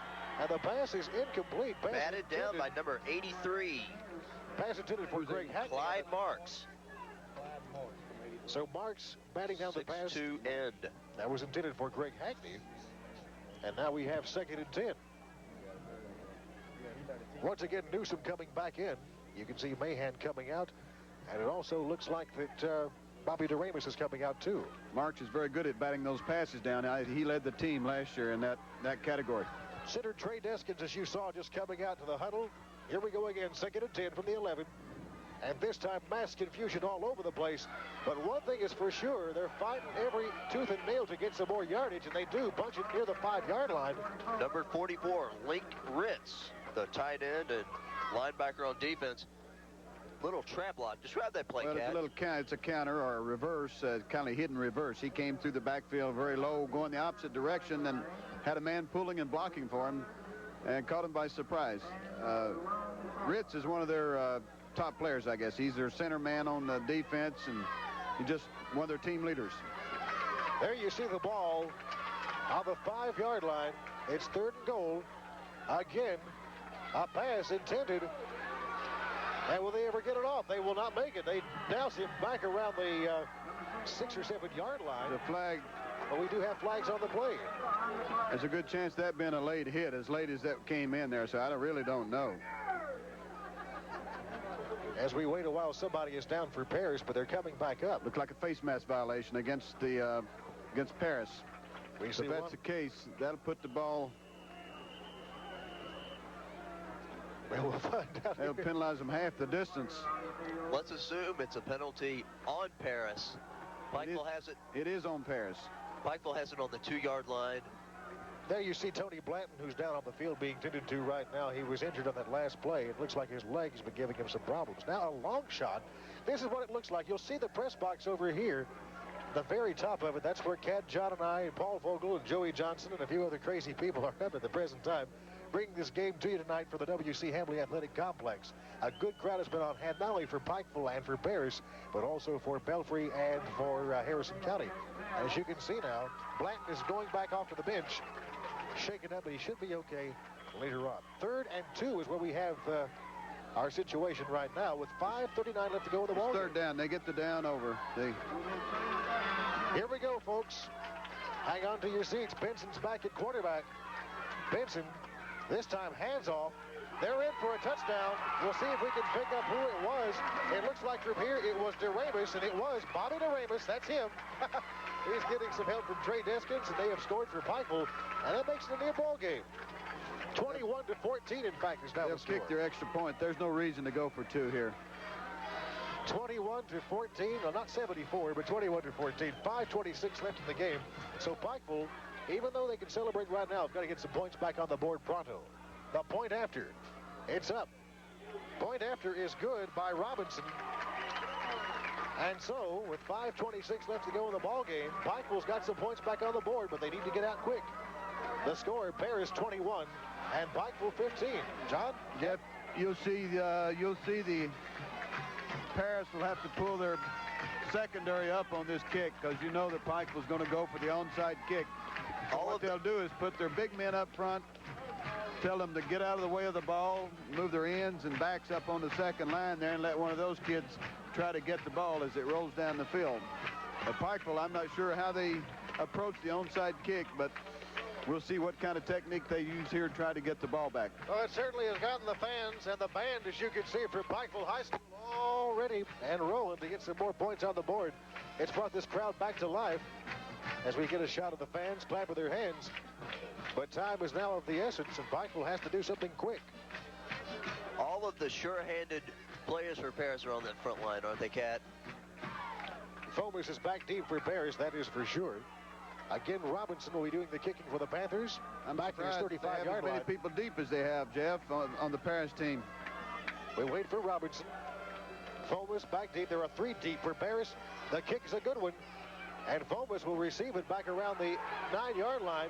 He's going to run it out, and does. And gets a good run back. Watch out, this could be trouble. As you can see, if Fomus could bring a kickoff return, but he's finally knocked out of bounds at the 40-yard line. And we've got an injury. Looked like Mahan may have brought him down first. It was Mahan that did the damage. Brian Mahan was the one that saved Pikeville from having a touchdown scored on them by Lanny Fomus. And really, Lanny Fomus has been the difference in this game in the second half. Most definitely. Fomus has put the ball in the end zone there, and it's, of course, he's been such a threat that I think Pikeville, as long as they could keep them inside their tackles, were doing very well. But he's gotten around them a couple of times. He's put too much pressure on them. He just got too much speed for them. The ball is on the 42-yard line of Pikeville, and Paris has a 1st and 10 waiting for them with 5:16 left to go in this ball game. Now the Paris folks are getting all cheered up about something here. Again, the quarterback is Little. 3 men back deep. Little hands off to Landrum. Landrum has got him a 1st down. Past the 30-yard line, near the 20. He's finally brought out of bounds. And the quarterback for Pikeville, who's playing defense this evening, Gene Benson, brings him down. That's Landrum right there with a good run and another 1st down for Paris. I'm afraid Pikeville's spirit's broken now, Jeff. After that long return on the kickoff, that kind of dampened their spirits. One thing for sure, should Paris score at least a touchdown from here, that will pretty well take the wind out of the sails for Pikeville. 1st and 10 for Paris, again, at around the 22-yard line. This time nothing happens, a good stop. Of course, the game's not over yet. There's 5 minutes to go, and anything could happen. Lee Ritz on the stop there for Pikeville, and he also got some help from some people. A 2-yard loss on that play by Paris, so it's now 2nd and 12, and that brings the ball to the 24, 25-yard line. Interesting shots. 4:28 left to go with this ball game. Little wants to pass and does. The pass is picked. It's complete. And it's near the 10-yard line. Did you notice there, Cat? It did not look like he wanted to get out of bounds there either. No, I'm surprised that Paris put the ball in the air at this stage of the game and only being up by 6 points. Of course, it's his team. He knows what he's doing. But it was really a surprise to me. I thought they'd keep it on the ground and try to just stick it in as time ended in the quarter. Sure. Obviously a surprise to Coach Hillard Howard as well. Well, you know, every coach has got his own thinking. If he'd have held him on defense, he'd have picked up probably 20 or 30 yards. Chuck Redwine made the completion for Paris this evening. There we are on top. That's Cat standing up over there. And Paul Vogel with the hat on. 1st and 10 now for Paris. This is Landrum. He's close to a touchdown. And gets it inside the 5-yard line. So James Landrum putting it very close to without of reach for Pikeville. He's about between the 1 and 2 yard line, looks like. And now we're very close. Looks like it's going to be around the 2-yard line. 1st and goal for Paris now with 3:54 left of this ball game. And the Greyhounds have to wonder about using that man in the backfield, number 5, Lanny Fomus. This is Little. Fomus gets the carry, and he's got the touchdown. And Paris right now is pretty well taking it out of reach as they pick up 6 more points on the board and make it 27-15. Well, it all goes back, you all, to the kickoff return by Lanny Fomus. Completely took. Yeah, of course we can second guess the coaches. They make their living doing that, and we don't. But of course that was the big play was when Fomus got the kickoff back. So as it turned out, an onside kick wouldn't have been any worse. So but that's the way the ball bounces sometimes. And the point after by Hawkins is good. So with 3:42 left in this ball game, our score: the Paris Greyhounds 28. And the Pikeville Panthers 15 as we finish almost the 4th and final quarter of this ball game. The second of 2 games that are being played today. And there's the time right there. And no, it's not 75-28. No, not quite. Pikeville could wish, I'm sure that Hillard Howard would wish that was 75-28. And but it's not to be. The Paris crowd, of course, extremely happy over this. And the people start to file out. This Paris team has 16 seniors on the ball club, so they're a seasoned ball club. Pikeville has played them a very good ball game. It's been a good high school football game. You just with a little bounce here and a little bounce there, and the score could have been reversed very easily. I'm sure Hillard Howard has nothing to be ashamed of. His kids have played hard and played very well. Okay, Hawkins again will be doing the punting. That's him right there, Todd Hawkins of Paris. He'll punt the ball at the 40-yard line. There are now 6 men deep for Pikeville, and there's the punt, a nice high kick. And almost, it is fumbled, and the ball brought to around the 32-yard line. That was by Greg Hackney. Hackney looked like he'd lost a handle on that, but finally recovered it and brings the ball back up to the Pikeville 33-yard line. And all of a sudden, I would expect John and Cat to be seeing some changes as we look at Greg Hackney going back to the Pikeville bench. It looks like you'll probably see some people coming in now, some underclassmen, with about 3:32 left in this ball game. That don't normally see action. But in the meantime, Greg Benson will remain the quarterback for Pikeville. They have the ball. Paris is short a defensive man right now, looks like. And Benson wants to pass and will do so, and it's batted down and almost, well, it was batted down for sure. Looked like Paris. There's Marks again. That's the big man that batted it down earlier. I think that's his trademark, is blocking those attempted passes. Okay, Brent Chumbley also doing the job for Paris, the defensive tackle. Chumbley, a junior, 6'3", 243 pounds. So we're back to square one. So is Gene Benson and the Pikeville Panthers as you look at them right now in the huddle. And as they come out, they're faced with 2nd and 10, 3:15, 28-15 the score, and their team is behind the Paris. Again. Okay, there's a trick play. And this is what Benson will do with open. it. He'll throw it, and the pass is complete. It is complete to Chris McNamee back around the 28-yard line, so a good pass there. They gave the ball. Is shaken up. Jeff, they gave the ball off to the running back. Looked like he's going to run an off-tackle play, and he faked it into the line, then turned around and flipped it back to the quarterback. Of course, it made it look like a run all the way. It was a very effective play. As you can see, Chris McNamee, who caught that pass for Benson, is now off the field. He's getting some attention near the Pikeville bench. It brings it to be 1st and 10 now. And the ball back at the 30-yard line of Paris as they take care of McNamee and put him back onto the bench. I think he just kind of knocked the wind out of him the way he landed with that when he had to turn his back to catch the ball. We're almost at 3 minutes left to go in this ball game. 1st and 10 for Pikeville. Benson again will put it up in the air and does a long high one, and Mahan. Some bumping. Yes, it was, John. Looked like some bumping down there around the goal line. No call. No call because both boys were going for the ball. Nobody pushed each other.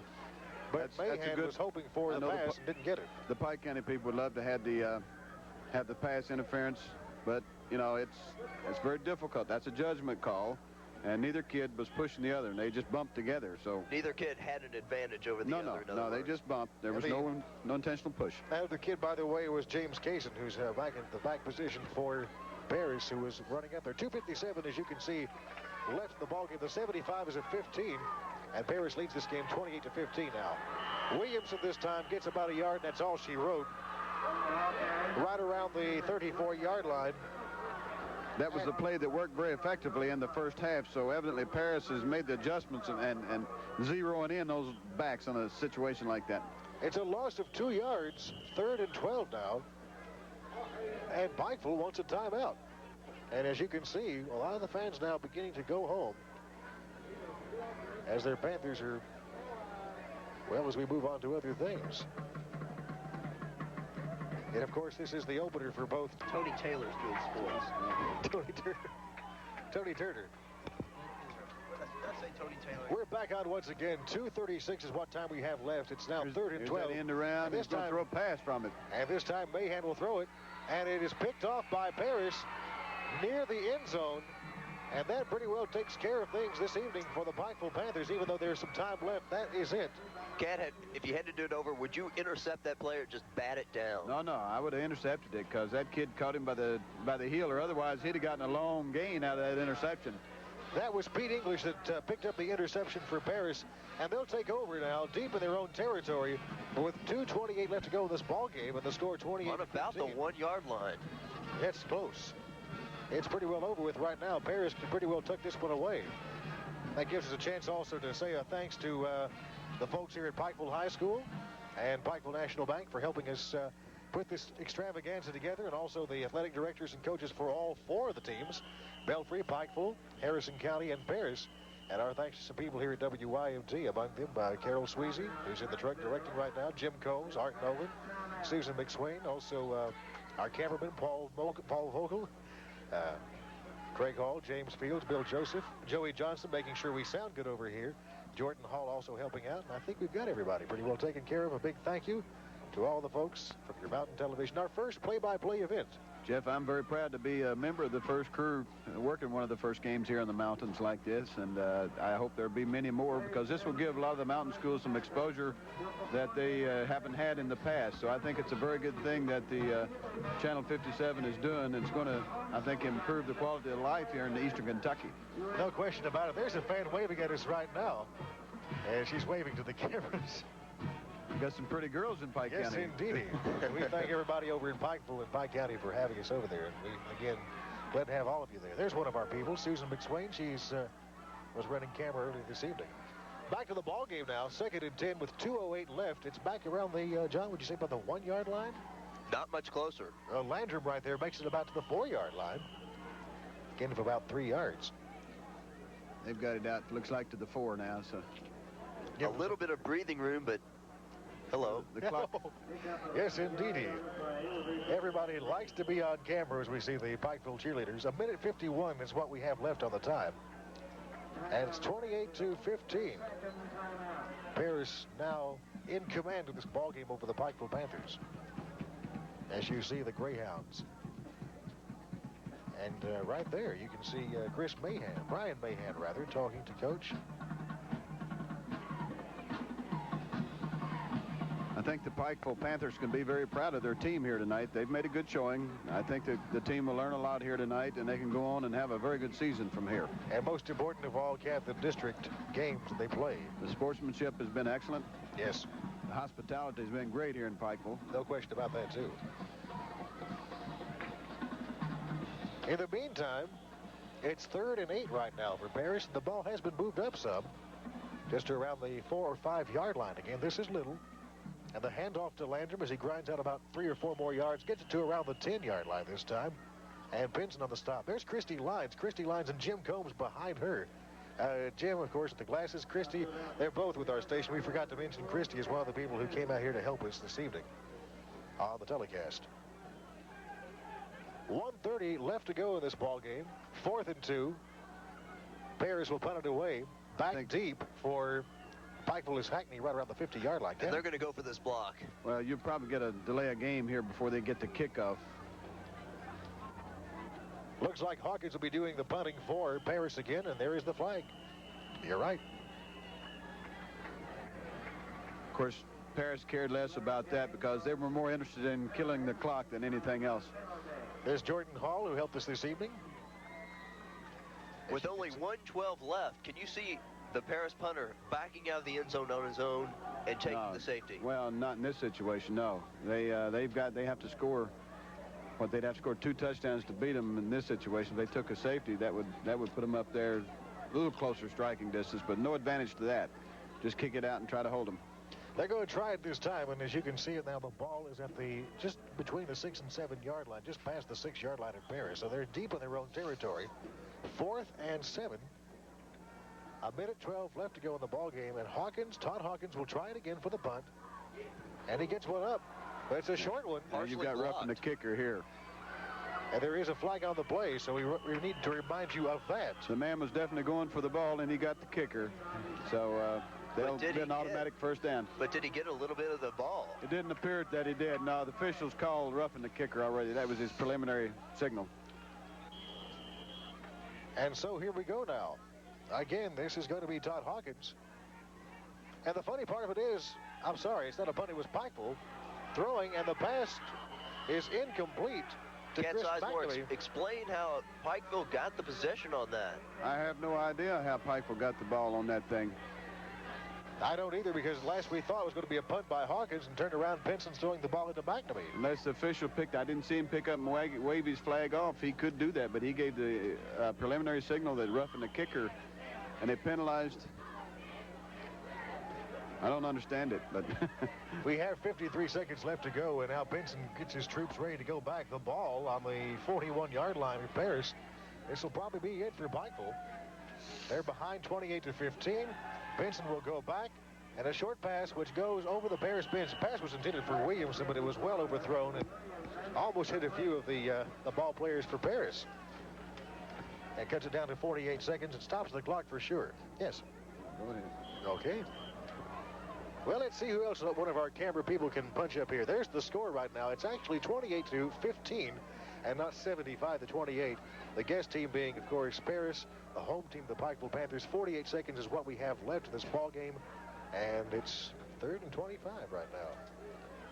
The rule states if a man is rough, the kicker is rough, it's an automatic first down. So they must have changed their penalty on the roughing the kicker. This is Pinson once again at his 41-yard line, or rather Paris' 41-yard line, and Pinson will throw it up in the air. You can bet it's a long one, and it is well overthrown near about the 5-yard line.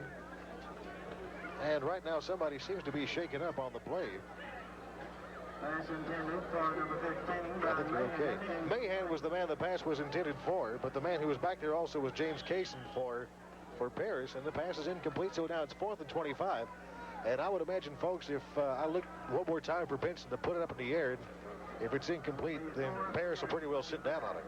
John, thinking back to that roughing the kicker, the only thing could have happened is that somebody could have told the referee that they thought the man got part of the ball, and that may be why they changed it. So if that happened, they got the ball at that point, but they were administered a 15-yard penalty. For unsportsmanlike conduct. Unsportsmanlike conduct, right. This time it will be nil because Pinson tries to get it off, but it's, it's pretty well taken care of. Whistles. The officials take good care of quarterbacks nowadays, don't they? They must have whistled it down. Anytime you get a man within your grasp like that, you should blow the whistle. Keep somebody from getting hurt. Brent Chubley on that stop. That was him right there. And, of course, walking off, too, is Pete English. And the Paris Greyhounds have it now pretty well taken care of. With 36 seconds left to go in the ballgame, they have possession once again. And the clock is winding down to 32-31. A 28-15 lead. We'll probably see one more play, and that's about all she wrote for this evening. Trying to defend Coach Hillard for coming on the field a while ago, getting that 15-yard penalty. If his man touched that ball, I can't I don't blame him for being out there. And so Little will just sit on it. Evidently, he was rectified in his... There's not much we can do about that. The clock just ticking away as Little just set down the ball. We have it at the 48-yard line of Paris, and it's pretty much about over with. 4-3, and as you can see it, that is it. And that's the end of the game. Our final score in game number 2 of the Pike County Bowl. The final, the Paris Greyhounds 28 and the Pikeville Panthers 15. And we'll have some post-game comments when we return after this commercial break. Stay with us.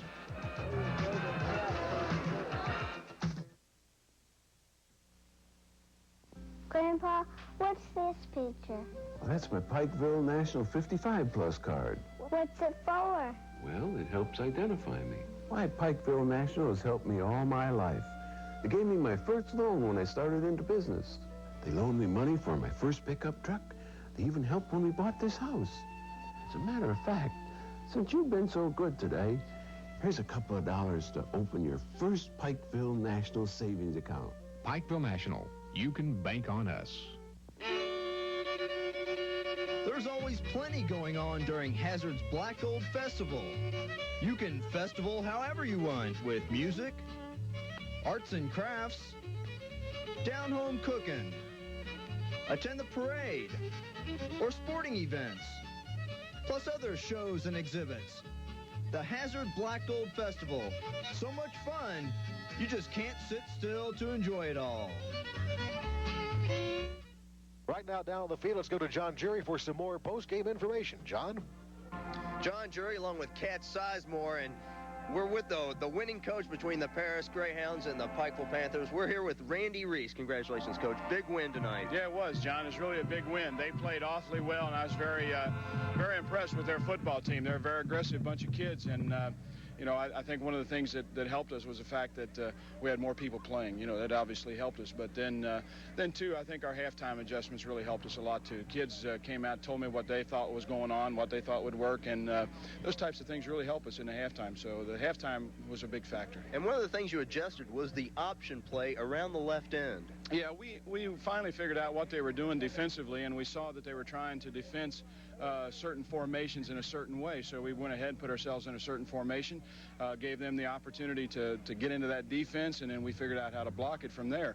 And the outside veer really helped us a lot. James Landron really did a good job being able to break the dive a few times, and of course that stopped their pursuit situation a lot, and that helped us offensively. And you got a big game out of the man you expected to have a good game from, Laney Fomus. Well, he had to have a big game. When Larry Harris went down in the first quarter with a dislocated, I hope that's all it is. It was either a fractured or dislocated wrist. He's still at the hospital, so I don't know exactly what the situation is there. But when he went down, why you know, we had to put a lot more weight on Laney's shoulders, and he's just the type of kid that's willing to take that responsibility and go with it. Okay, Laney, you were named as the offensive back of the game. Tell me how you did it. You had a big run there in the latter part of the third quarter, and then a big kickoff return coming out in the middle of the fourth. Well, you know, at the first of the game, they was just keying on me. And, you know, by the second half, you know, I thought, you know, maybe if I block for the other backs, they kind of, you know, take the load off me and kind of look for them to run the ball. And then at the right time, they was looking for them to run the ball, and I had the ball, and I got loose. It was a little difficult for you to get into the game. You didn't start breaking the runs until the second half. I know I think they kind of got tired and relaxed and didn't, you know, they thought, yeah, we stopped Laney Fomus, so, you know, let's key on the other players. And I guess, you know, I got lucky and caught him at the wrong time. And the man you shared player of the game honors with, Eric Stewart. Congratulations, Eric. Big game. Nice defensive game tonight. Well, the key to our defense game was aggression. I just try to keep the other players up and tell them to, you know, stay fired up and work hard and get in there and just put the nose in the pile. Did you find that the Pikeville players just kind of got tired toward the end of the game? Yeah, especially the second half we came out, you could tell from the beginning because long drives and stuff, they were kind of tired. And so we just keyed on that and became real aggressive. Congratulations to Eric Stewart and Laney Fomus, players of the game, and Coach Randy Reese. Big win over the Pikeville Panthers, 28-15 for Kat Sizemore. We'll go back up to the booth with Jeff Noble. And we've just wrapped up things here at the W.C. Hambly Athletic Complex at Pikeville High School. The second game of this Pike County Bowl is now history, and it was not a mountain team winning it. Once again, the final score of the nightcap, it was Paris defeating Pikeville 28-15. And in the first game, Belfry a winner over Harrison County by 21-14. So that's it. The second annual Pike County Bowl